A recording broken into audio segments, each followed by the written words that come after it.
I'm on the tube on my way to see Derren Lawson, running a little bit late, but hopefully they'll still be there. They're chilling out in Wembley Park. They've flown especially from the US to come chill with us, so we're going to see what's going on. What's up, y'all? This is Derren Lawson, y'all. Yeah, yo.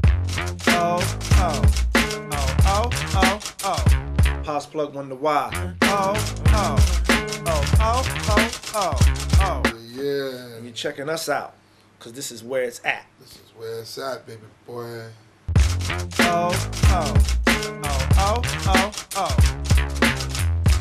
I wouldn't say that. I mean, because it's just like it's all about. I think everyone is entitled to their own taste. That would be like someone who really loves what Puffy does, thinking that hip hop's dying. If what we and Tribe and Latifah, or even what Roots and Common everybody's doing now, is this all? Everyone's going to have their own taste, and I think there's nothing wrong with having your own taste. It should be all types of dishes, as I would say, that has a sample of everything. I think what Mace always says is that when we were coming up, rap was under one house. We could be on tour with Puffy, or realistically, we were on tour with LL and PE and NWA and Big Daddy Kane, EPMD, and Slick Rick. Whereas now, usually groups are together like the Commons, the Us, the Roots, and you'll have the Cash Money, the Rockefellers, and everyone is separated. I think rap should be under one house so everyone can grab what they want and take what they like and leave what they don't want.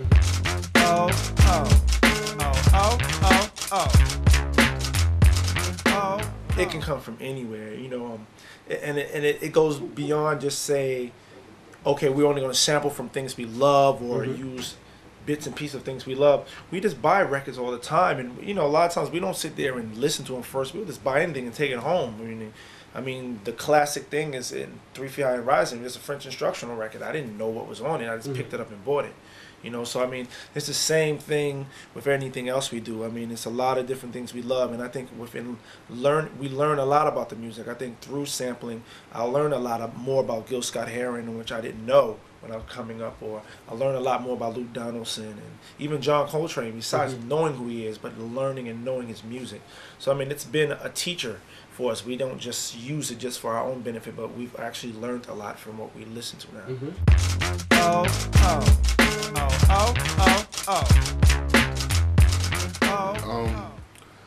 I like some of it, to be honest with you. I just feel like, they're like teen idols. There's more of an image behind them than people really paying attention to the type of music that they're making. They're made out to be like these superstar dolls. I mean, that's what they're more made out to be. So it's more promoting their image and other things that's surrounding them than actually the music itself. It doesn't bother me at all, not at all. I mean, it's an audience for it. There's people out there who do support it. A lot of little kids, let alone a lot of little girls, they really like it a lot. So and it's always been around since the days of New Edition and Menudo.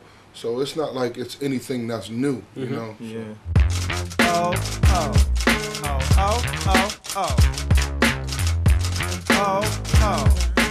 I mean, it's something that we're, unfortunately, we're very used to. So I mean, it's almost like it's like secondhand nature. I mean, it's not like if it's, right on our front lawn, but even our neighborhood that we grew up in is a lot worse than it used to be. But I don't know, man. It's like it really goes into a teaching of self-esteem to the people. I mean, like, you can take away guns, violence is still going to be there.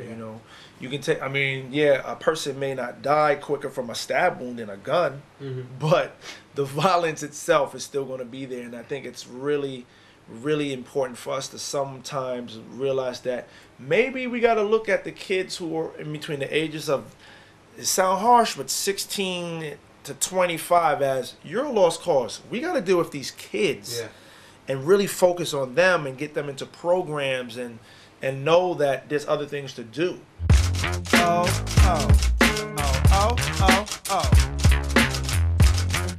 I mean, it's like, to be very honest, I mean, I don't, not to even back up from your question, but it's like I said, I really just want to focus on the children, man, and the people. I mean, a paper don't mean anything, because as you see, papers can be written, but a person is not going to live by a paper. I think we gotta live and die by the information that we feed into children. I mean, sometimes you have to somewhat not even look at it from an emotional standpoint, but treat it like children are like, or people like computers. What you feed them is what you're going to get out of it.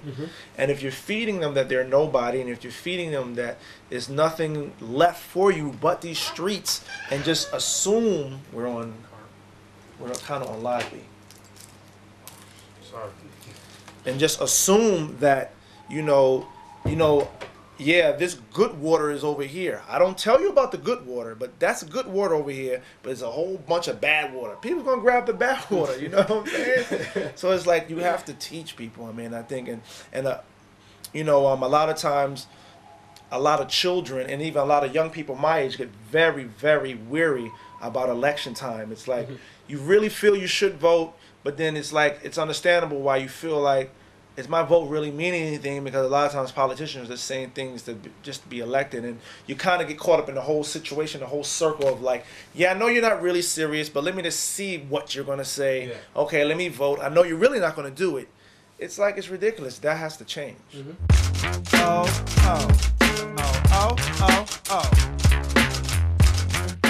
The internet is just incredible in the sense of, you as a person searching on it is really truly connected to the world. From a standpoint of music, a lot of people have find themselves really profiting on cutting out middlemen. Not even music, any form of trying to sell anything, you can cut out a middleman and sell it directly from you to the buyer. Or just gathering information throughout the entire world is at your entire hands, right inside of your own household. And that concept, man, if you would have thought about it maybe 9 years ago, it would have been like, that don't make no sense. Like, how can that be? I mean, to be honest though, it's been here. It's been there for so us. Long, but it just, I guess, finally really hit the mainstream. Yeah.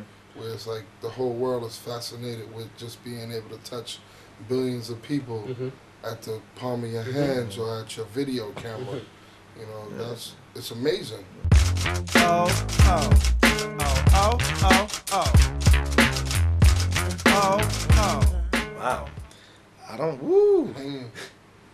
That's a good one. That's a real good one. Wow. I don't know. It was something from Marvin Gaye. What's going on today? Something from Marvin Gaye would have to be in there. Maybe some Marvin Gaye, some Steely Dan. Wow. You know, something from Stevie Wonder would have to be up there too. Yeah, Stevie Wonder. Wow. I don't know. That's a good one, man. You got me on that. You kind of got me stumped. For real. We've got Marvin Gaye, we've got Stevie Wonder. Yeah. That's enough to get people going. Hopefully. And if it was me probably DJing the last party, I'd probably try to play every last record. Because I know it's about to be the end. The De La Soul is sponsored by cookies.